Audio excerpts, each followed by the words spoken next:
Baik pemirsa, selamat datang di channel Jakarta Creative Pictures. Berjumpa lagi dengan saya Gatot Susanto, dan kali ini kita melakukan test ride dan first impression GTS 300. Kita mulai dulu dengan pelemasan ya, seperti kalau orang mau olahraga. Saya ingin lakukan pelemasan dulu dengan membentuk angka 8. Kelenturan saya terhadap kendaraan ini dan bagaimana perasaan handlingnya, mirip persis. Mirip kok, persis sama itu mas bro, mirip dengan GTS 150. Jadi tidak ada isu, hanya powernya lebih besar, ini torsinya lebih besar, pasti menarik ini mas bro. Jadi kita menguji di area Ancol. Tempat kita makan tadi persisnya di dekat wahana kereta halilintar. Sangat cepat sekali, narik ke 60-70 sangat mudah. Dan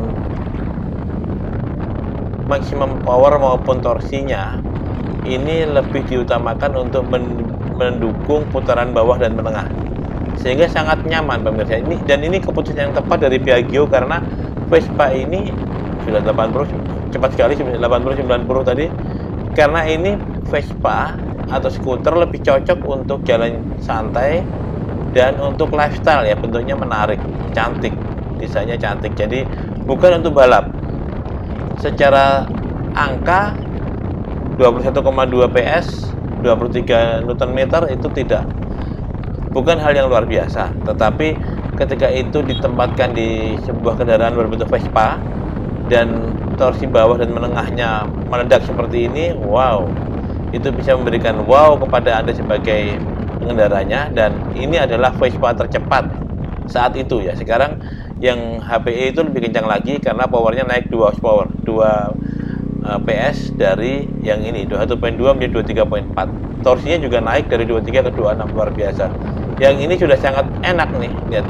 Tarikannya sekejap sekali udah 70. Kemudian sangat mudah. Kalau di kota sangat enak, stop and go, dari traffic light ke traffic light Anda bisa pecicilan ini. Kita untuk San Mori bisa uber-uberan dengan teman-teman yang bawa Harley. Jadi enak banget. Dan segala sesuatu yang lain persis dengan GTS 150.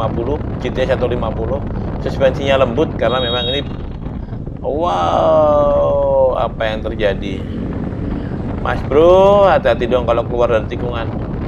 Dan ini pada prinsipnya adalah kendaraan yang sama dengan GTS 150. Bodinya sama, roda sama, suspensi sama, rem sama, persis sama, sasis sama.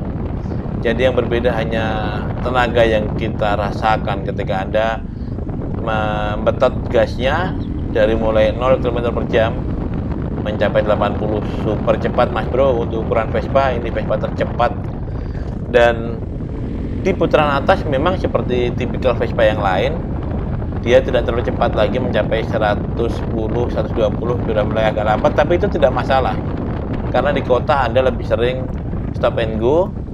Dan ini bisa untuk pamer nih, tampang kami boleh Vespa, tapi mari kalau mau adu akselerasi ya mohon maklum, harap maklum karena kita mengujinya di public road, jadi tidak terlalu cepat. Ini kami beberapa kali tes sebetulnya mas bro, tapi tes yang saat sepi tadi malah tidak on tadi, GoPro-nya kehabisan baterai, kita barusan ganti baterai cadangan. Ini sangat nyaman karena memang handlingnya enak seperti GTS 150, suspensi empuk, dan power putaran bawah dan menengahnya wow. Orang akan kaget kalau Anda berani beruberan dengan Ninja misalnya di kota ketika San Mori. Ini bisa mengimbangi karena memang secara power ya, dia jelas masih di bawah Ninja mungkin 30 PS kalau tidak salah, tetapi putaran bawah dan menengahnya boleh diadu mas bro. Setelah 100 ya Ninja akan bye-bye dengan GTS ini, tetapi di bawah 100 dari traffic light ke traffic light, dari cafe ke cafe, makanya disebut cafe racer ya. Ini wow, bener-bener luar biasa, mengejutkan. Bagi kami ini tidak beda penilaian kami dengan GTS 150. Di DFPH-nya mentok di good semua, luar biasa, plus performance-nya lebih dahsyat. Hanya konsekuensinya Mas Bro harus membayar 2 kali lipat, bahkan lebih dari harga GTX 150. Memang nyaman sekali. Ini knalpot sudah diganti dengan Akrapovic oleh yang punya, yaitu Mas Bro Eri, antusias roda 2 juga seperti kami.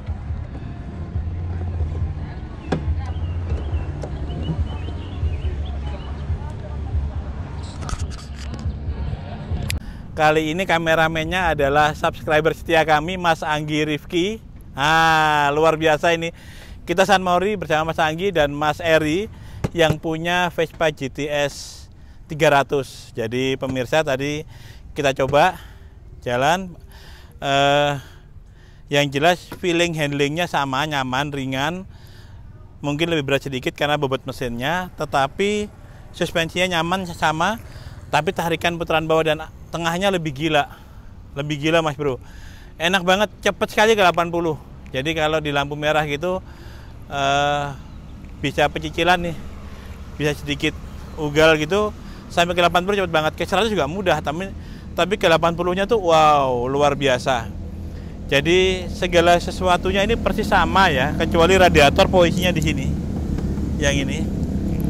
Dan kalau mesinnya panas maka kipasnya berbunyi, fan-nya.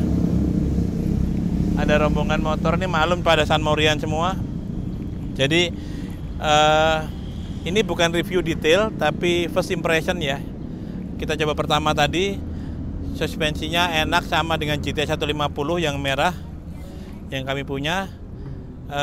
Ini kuning GTX 300, tapi yang jelas nyesel bro, kita coba ini. Nyesel itu Mas Anggi ketawa tuh kameramennya. Jadi kita coba ini, langsung kita tahu tarikannya, aduh. Dari 0 ke 60, 80 itu sekejap sekali. Memang dia didesain untuk itu, tanjakan, boncengan, dia capable powernya.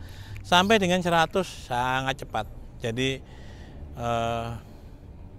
itu saja sih pemirsa first impressionnya. Ini luar biasa, kita lokasi di Ancol ini. Karena juga kita hanya San Maurian sebentar sebetulnya. Nanti kita akan bahas review lebih detail ya. DDFPH-nya hampir sama dengan GTX 150 sebetulnya. Tetapi powernya lebih dan harganya juga 2 kali lipat. Pemirsa, yang ini. Setelah ini muncul yang HPE SuperTech itu malah 153 harganya. Jadi ini sekitar 119 kalau nggak salah ini. Baik Mas Bro, sekarang kita bandingkan dengan GTX 150 iGet ABS. Ya, ini sama-sama dikeluarkan atau nicknya sama-sama 2019. Jadi pada saat dibeli itu yang 150 harganya 55 juta. Beli baru waktu itu, dan yang 300 119 juta. Kalau harga sekarang sudah berbeda ya. Kalau harga sekarang yang GTX 150 sudah 61,5, yang GTX 300 HPE SuperTech itu sudah 153 juta harga per 1 September 2020. Nah sekarang kita kembali ke GTX 300 yang ini, yang kuning. Si tomat dan si pisang ya kita bandingkan. Jadi kalau tomat itu tenaganya 14,7, si pisang 21,2 PS. Sama-sama PS, ini metric horsepower. Kemudian torsinya 13,5 versus 23. Memang naiknya cukup banyak, tapi tidak sampai 2 kali lipat ya. Nah, ini dia. Kami sendiri yang menguji, yang posturnya tidak terlalu atletis. Jadi, yang GTX 300 itu perlu waktu sampai 18 detik untuk mencapai 100. Dia sangat cepat ke 80, tapi setelah itu agak lambat menuju 100. Sedangkan yang GTX 300 itu hanya perlu 13 detik. Jadi 5 detik lebih cepat. Tapi sekali lagi ini kami yang mengetes, kalau orang lain mungkin bisa lebih cepat. Karena profesional barangkali ya. Nah, top speed yang kita dapatkan dengan panjang truk seadanya, GTX 150 itu 105 km per jam. Jadi, tracknya memang tidak sangat panjang, tapi kami bisa mencapai 105, yang GTX 300 bisa sampai 120 km per jam. Nah, kemudian apalagi perbedaannya selain engine, CVT, dan radiator. Posisi radiatornya kan yang 300 ada di depan, yang 150 ada di bawah. Sama, semuanya sama. Bodi sama, disc brake sama besar, rem sama, ukuran roda, ukuran ban sama persis. Hanya bedanya yang 150 sudah punya auto start stop. Jadi kalau berhenti di lampu merah, 2 atau 3 detik sudah berhenti, engine-nya mati sendiri, saat digas dia hidup langsung otomatis. Sedangkan GTX 300 malah belum ada auto start stop-nya. Jadi kalau di DFPH-nya, desain, dimensi, fitur, performance, dan handling sama-sama bagus skornya, bahkan sangat enak performanya kalau yang 300, tinggal Mas Bro bandingkan saja dengan harganya. Harganya 2 kali lipat ya Mas Bro, si pisang ini ya, yang GTX 300 dibanding GTX 150. Mas Bro lah yang menilai, para pemirsa yang menilai mana yang tepat untuk Anda. Kalau kami menilai semuanya bagus sih. Yang 150 lebih value for money, yang 300 lebih mantap tarikannya. Dan ini adalah 3 tokoh yang terlibat dalam peristiwa test ride GTX 300. Kita mulai dari paling kanan, Mas Bro Eri ini yang punya GTX 300, entusias roda 2 juga, pernah pengendara Ducati dan naksir Harley. Yang tengah itu Mas Bro Anggi, subscriber setia kami JCP dan menjadi kameramen dadakan. Dan yang paling kiri adalah kami sendiri yang suka baper kalau melihat sepeda motor bagus. Demikian pemirsa, Mas Bro. Baik pemirsa, terima kasih telah menyaksikan. Demikianlah first impression kita. Jangan lupa pantengin terus channel Jakarta Creative Pictures. Sampai jumpa di video berikutnya. Salam kreatif.